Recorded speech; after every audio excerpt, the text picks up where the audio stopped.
বাংলাদেশের বিনোদন কখনো শেষ হবার নয়।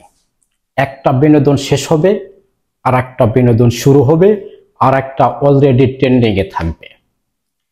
সালামু আলাইকুম প্রিয় দর্শক শ্রোতা, আশা করি সবাই ভালো আছেন এবং সুস্থ আছেন। নতুন আরো একটি ভিডিওতে আপনাদের সবাইকে স্বাগতম। গতকাল মধ্যরাতে একটা ভিডিও ফুটেজ দেখলাম। হিরো আলম, রিয়ামণি, রিয়ামণির বাসায় হিরো আলম। গত ৩-৪ মাস হয়ে যাচ্ছে হিরো আলম এবং রিয়ামণি আমরা কিন্তু সবাই অবগত থাকি যে হিরো আলম এবং রিয়ামণির মাঝে আর কোনো সম্পর্ক নেই। তবে রিয়ামণি বলতেছে যে হিরো আলম এখনো তার হাজবেন্ড। হিরো আলম বলতেছে যে আমি যদি তার হাজবেন্ড হয়ে থাকি তাহলে অনৈতিক, অশ্লীলতাপানা এইসব ভিডিও ফুটেজ কেন ছড়িয়ে পড়বে? কেন রিয়ামণি হিরো আলমের ওয়াইফ থাকা সত্ত্বেও হিরো আলমের মুঠোফোনে রিয়ামণির যাই হোক যেসব যে কি বলে এটাকে যে কিভাবে যে আপনাদেরকে বিশ্লেষণ দিব ভেবে পাচ্ছি না। তার কারণ আমার ছেলের বয়স হচ্ছে 10 বছর, সেও মাঝের মধ্যে আমার ভিডিও ফুটেজগুলি দেখে।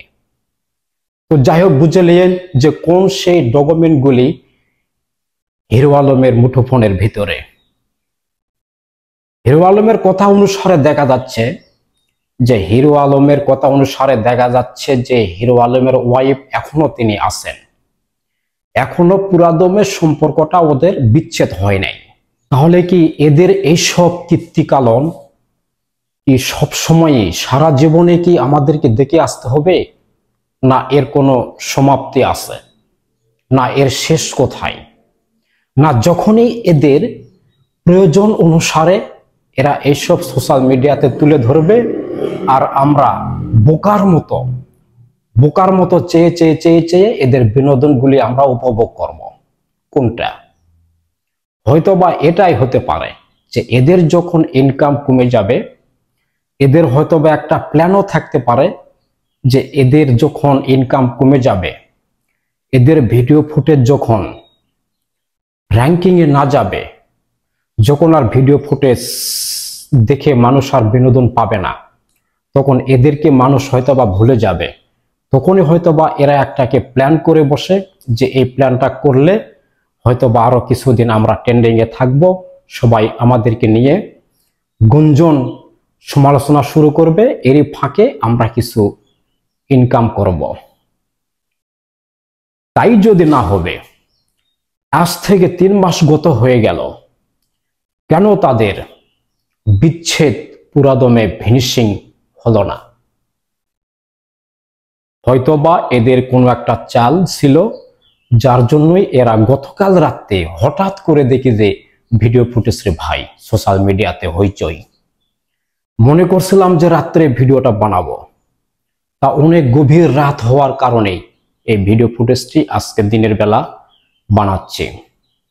তো আমার মনে হয় এদের বিনোদন আমাদেরকে সারা জীবন দেখেই আসতে হবে, তাছাড়া আর কি করা?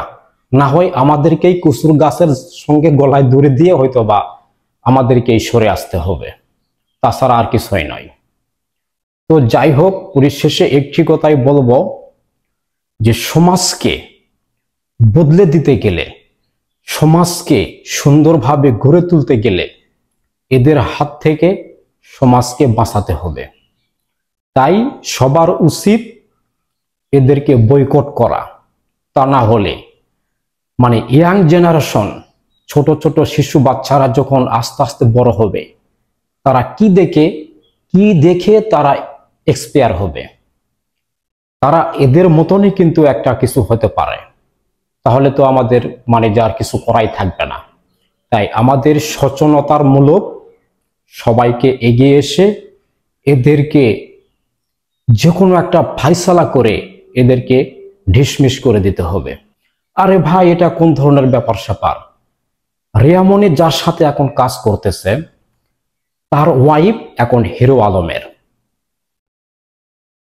রিয়ামণি আবার চলে গেছে ওনার, মানে অদল বদল হয়ে গেছে। কি যে একটা জিনিস রে ভাই, কিছু বুঝলাম না। বাংলাদেশের মানুষকে এনারা কি সব সময়, মানে যে যতদিন দুনিয়াটা থাকবে ততদিন ইনারা বাংলাদেশের মানুষকে কিন্তু আপনার বোকা বানায় রাখবে। এরাই আসলেই কিন্তু ট্যালেন্ট, আর আমরাই সব কিন্তু বোকা। সবাই ভালো থাকবেন, আল্লাহ হাফেজ, সালামু আলাইকুম।